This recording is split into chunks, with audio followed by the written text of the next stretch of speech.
आज भी मेरे बाबा जी दी, आज भी मेरे बाबा जी दी, आज भी मेरे बाबा जी दी। के आंगन में वो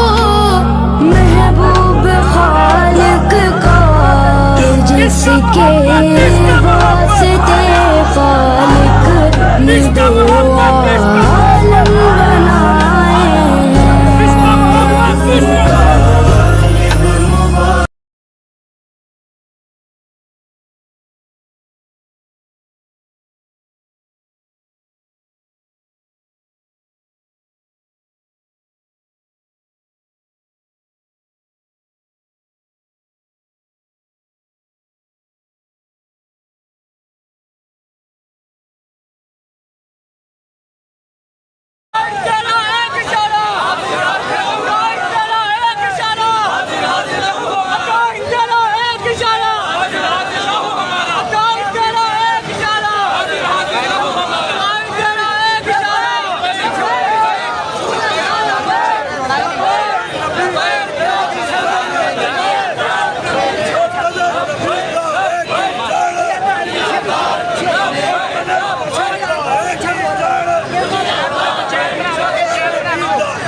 हो जाएंगे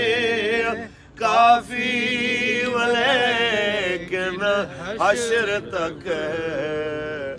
नात हजरत का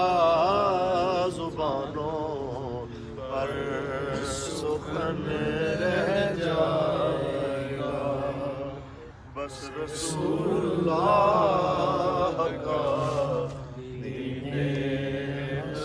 बाबा जी दी क्या बात है, आज भी बाबा जी दी क्या बात है, आज भी बाबा जी दी क्या बात है, बाबा जी दी क्या बात है, आज भी बाबा जी दी क्या बात है, आज भी बाबा जी दी क्या बात है, आज भी बाबा जी दी क्या बात है, आज भी बाबा जी दी क्या बात है, आज भी बाबा जी दी क्या बात है। लौह भी तू कलम भी तू तेरा वजूद अल किताब, गुम्बद आब की ना रंग